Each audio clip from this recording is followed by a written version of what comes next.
नमस्ते बच्चों मैंने आपको पिछली वीडियो में पढ़ाया था कि महाभारत की कथा कहाँ से शुरू होती है। तो बच्चों, जब सूत जी कथा प्रारंभ करते हैं तो वो प्रारंभ करते हैं राजा शांतनु से। तो राजा शांतनु जो कि हस्तिनापुर के राजा थे, वो बच्चों एक दिन गंगा नदी के किनारे खड़े हुए थे और उसी नदी के किनारे पर एक सुंदर युवती खड़ी थी। जो कौन थी? स्वयं गंगा।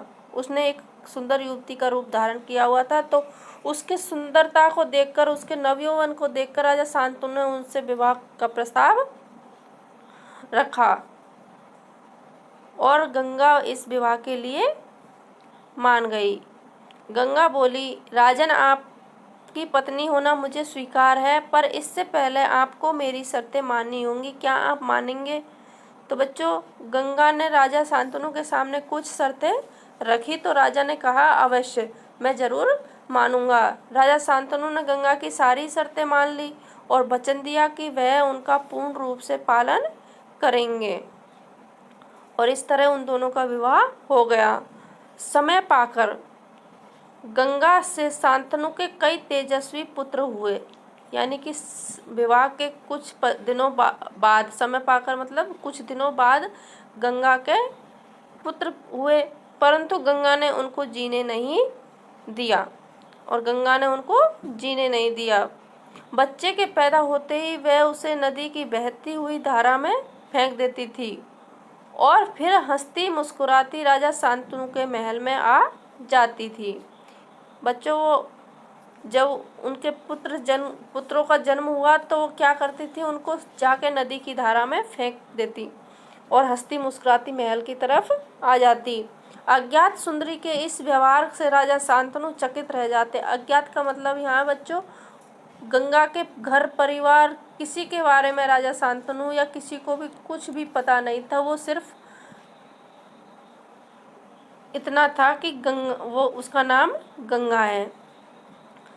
तो इस व्यवहार से सभी बड़े दुखी होते और आश्चर्यचकित रहते। चकित होने का मतलब आश्चर्य में पड़ जाते। उनके आश्चर्य और क्षोभ का पारावार ना रहता। पारावार यानी कि कोई सीमा नहीं रहती। बहुत ही ज़्यादा आश्चर्य और क्षोभ उनके अंदर आ जाता। शांतनु वचन दे चुके थे, इस कारण मन महसूस कर रह जाते। शांतनु जो राजा थे वो वचन दे चुके थे किसको? गंगा को, कि वो कभी उनसे कोई सवाल नहीं पूछेंगे। इसलिए वे अपने मन ही मन में अपनी बात को दबाकर रह जाते। 7 बच्चों को गंगा ने इसी भांति नदी की धारा में बहा दिया। 8वां बच्चा पैदा हुआ। गंगा उसे भी लेकर नदी की तरफ जाने लगी तो शांतनु से न रहा गया और बोले, माँ होकर अपने नादान बच्चों को अकारण ही क्यों मार दिया? तो बच्चों, राजा शांतनु जब गंगा 8वें बच्चे को भी नदी की धारा में बहाने के लिए ले गई तो राजा शांतनु ने उनसे पूछा कि तुम कैसी माँ हो जो अपने ही बच्चों को मार रही हो? ऐसी माँ हमने कहीं नहीं देखी। तुम ऐसा व्यवहार करती हो, यह घृणित व्यवहार तुम्हें शोभा नहीं देता। यानी कि बच्चों, कोई माँ ऐसी होगी क्या जो अपने बच्चों को मारे? तो ऐसी कोई माँ नहीं हो सकती। तो इसी बात को राजा शांतनु ने गंगा से पूछा। तो राजा की बात सुनकर गंगा मन ही मन मुस्कराई। तो बच्चों, राजा की जब बात सुनी गंगा ने तो वह मन ही मन मुस्कुराई, परंतु क्रोध का अभिनय करते हुए बोली, राजन, क्या आप अपना वचन भूल गए? मालूम होता है कि आपको पुत्र से ही मतलब है, मुझसे नहीं। आपको मेरी क्या परवाह? ठीक है, पर शर्त के अनुसार मैं अब नहीं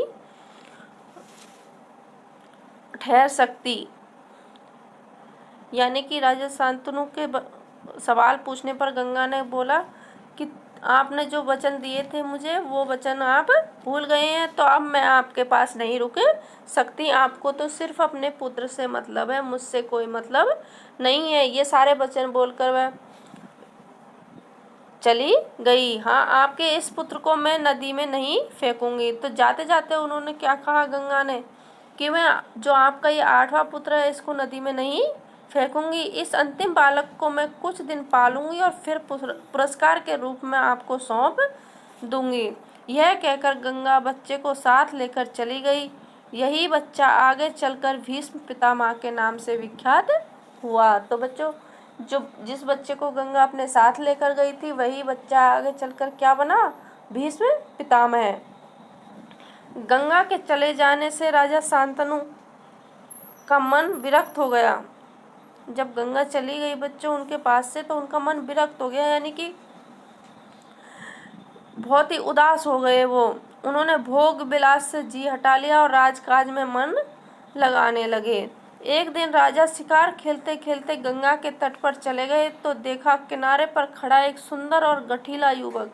सुंदर और गठीले से मतलब है बच्चों यहाँ पर कि बहुत ही सुंदर था, और गठीला यानी हष्ट पुष्ट शरीर वाला एक युवक गंगा की बहती हुई धारा पर बाण चला रहा था। तो जब राजा शिकार खेलने गए तो उन्होंने उस बालक को देखा और वो क्या कर रहा था, गंगा की धारा पर बाण चला रहा था। बाणों की बौछार से गंगा की प्रचंड धारा एकदम रुकी हुई थी। यह दृश्य देखकर राजा शांतनु दंग रह गए। तो बच्चों, कभी बाणों से पानी रुक सकता है क्या? नहीं रुक सकता, लेकिन उस बालक ने अपने बाणों से ही पूरी गंगा की धारा को रोका हुआ था, और इसी को देखकर राजा शांतनु बहुत ज़्यादा दंग रह गए, आश्चर्यचकित रह गए। इतने में ही राजा के सामने स्वयं गंगा आकर उपस्थित हो गई। गंगा ने युवक को अपने पास बुलाया और राजा से बोली, राजन, पहचाना मुझे और इस युवक को? यही आपका और मेरा 8वां पुत्र देवव्रत है। तो बच्चों, देवव्रत किसका पुत्र था? राजा शांतनु और गंगा का। ये क्वेश्चन बहुत इम्पोर्टेंट है कि देवव्रत कौन था और किसका पुत्र था। महर्षि वशिष्ठ ने इसे शिक्षा दी। तो बच्चों, देवव्रत की शिक्षा दीक्षा किसने की? वशिष्ठ ने, महर्षि वशिष्ठ ने। शास्त्र ज्ञान में शुक्राचार्य और रण कौशल में परशुराम ही इसका मुकाबला कर सकते हैं। यानी कि विद्या में, पढ़ाई लिखाई में तो कौन? शुक्राचार्य, और रण कौशल यानी कि युद्ध लड़ने में सिर्फ परशुराम ही इनका मुकाबला कर सकते हैं। यह जितना कुशल योद्धा है उतना ही चतुर राजनीतिज्ञ भी है। आपका पुत्र मैं आपको सौंप रही हूँ, अब ले जाइए इसे अपने साथ। तो बच्चों, जो छोटा बालक गंगा अपने साथ लेके गई थी वही बड़ा होकर देवव्रत बन गया, और राजा को गंगा ने वह सौंप दिया। गंगा ने देवव्रत का माथा चूमा और आशीर्वाद देकर राजा के साथ उसे विदा कर दिया। तो बच्चों, ये तो हो गया देवव्रत का चैप्टर पूरा। अब बच्चों, आपको हमारा वीडियो कैसा लगा? अगर अच्छा लगा हो तो प्लीज़ हमारे चैनल को सब्सक्राइब करें और हमारे वीडियो को लाइक करें, जिससे हम आपको ज़्यादा से ज़्यादा वीडियो बना के दे सकें। धन्यवाद बच्चों।